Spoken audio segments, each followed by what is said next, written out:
बहुत समय पहले की बात है। धर्मपुर गांव में एक किसान और उसकी पत्नी निवास करते थे। दोनों अपने जीवन में बहुत खुश थे। दिन भर खेती बाड़ी करते, अपने सारे काम दोनों आपस में हिल मिलकर करते थे। उनके जीवन में बस एक ही कमी थी कि उनकी कोई संतान न थी। पर भगवान ने जल्द ही उनकी ये इच्छा भी पूरी कर दी। जल्द ही उन्हें खुशखबरी मिली कि उनके घर एक संतान होने वाली है।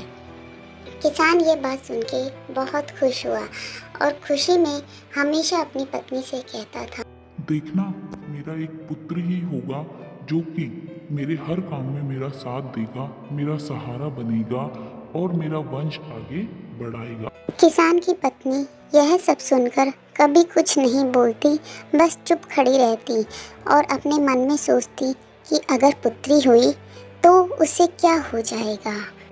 जल्द ही वह समय भी आ गया जब किसान के घर एक नन्ही संतान ने जन्म लिया। लेकिन यह किसान की आशाओं के विपरीत एक पुत्री थी, जिसे देखकर कि किसान को बहुत खुशी नहीं हुई।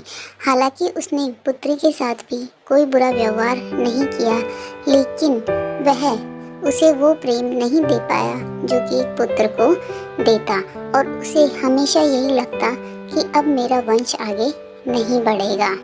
धीरे धीरे करके वक्त बीतने लगा और कुछ समय पश्चात किसान को एक अजीब बीमारी ने घेर लिया, जिसके चलते किसान अपने बिस्तर पर ही लेट गया और उससे कोई भी काम नहीं होता। उसके शरीर में बहुत ज़्यादा कमजोरी आ गई। उस समय में उसकी पुत्री ने उसकी बहुत अधिक सेवा करी, हमेशा हर चीज़ का उसका ध्यान रखती। तब किसान अपने बिस्तर पर लेटा लेटा सोचता कि मैंने कितनी बड़ी गलती कर दी। एक पुत्र के मोह में अपनी बेटी को वो प्रेम नहीं दिया जिसकी कि यह हकदार थी, और वह सोचने लगा कि जब मैं ठीक हो जाऊंगा तब अपनी बेटी से बहुत प्रेम करूंगा और इसकी सारी इच्छाएं पूरी करूंगा।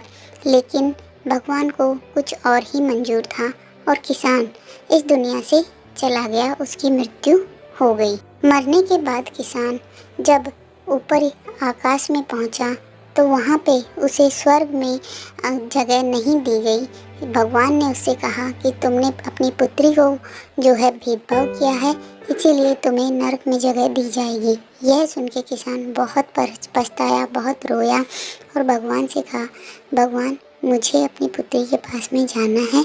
मैं अपनी गलती पर बहुत ज़्यादा पछता रहा हूँ, इसीलिए मुझे अपनी पुत्री से प्रेम करना है, उसके साथ रहना है, उसके साथ खेलना।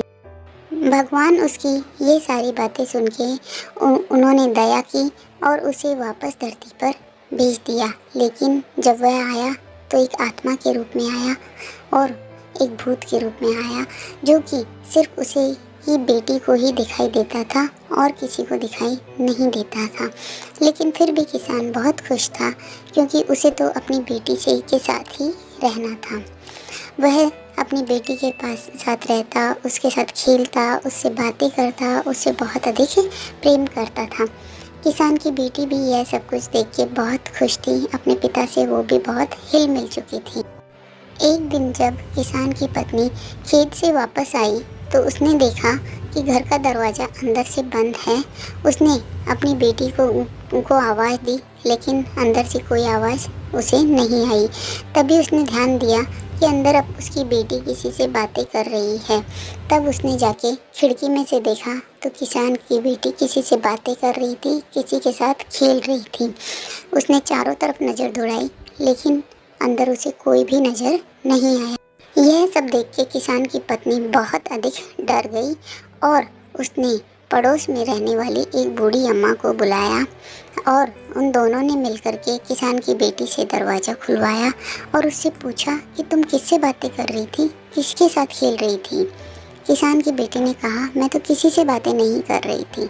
जब उसकी माँ ने बहुत अधिक जोर देके उससे पूछा तब उसने बताया कि मैं अपने पिता से बातें कर रही थी, वो यहीं पर है, वो हमेशा मेरे साथ रहते हैं, मुझसे बातें करते हैं, मुझे बहुत अधिक प्रेम करते हैं। तो यह सब सुन के किसान की पत्नी बहुत अधिक डर गई। तब उसकी बेटी ने कहा कि पिताजी आप माँ के सामने आइए और इन्हें सच्चाई बताइए।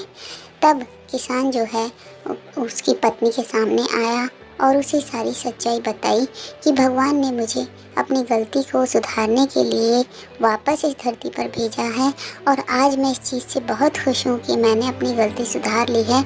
आज मैं अपनी बेटी से पूरी तरह से जुड़ चुका हूँ और अब भगवान ने मेरी गलतियों को क्षमा कर दिया है और अब मेरा इस धरती से बुलावा आ चुका है, तो अब मैं यहाँ से वापस जाऊँगा। यह सब सुन के किसान की बेटी रोने लगी। उसने अपने पिता को बहुत रोका। उसने कहा, पिताजी आप मत जाइए, मुझे आपके साथ ही रहना है। लेकिन किसान ने जो है उसे अपनी बेटी को समझाया कि बेटी अब मेरा समय आ गया है, लेकिन फिर भी जब भी तुम मुझे याद करोगी मैं हमेशा तुम्हारे पास आऊँगा और हमेशा मेरा आशीर्वाद तुम्हारे साथ रहेगा। अब से तुम ही मेरा नाम रोशन करोगी और तुम ही मेरी पहचान बनोगी। यह कह के किसान वहाँ से गायब हो गया। उसके बाद दोनों माँ बेटी खुशी खुशी अपना जीवन यापन करने लगे।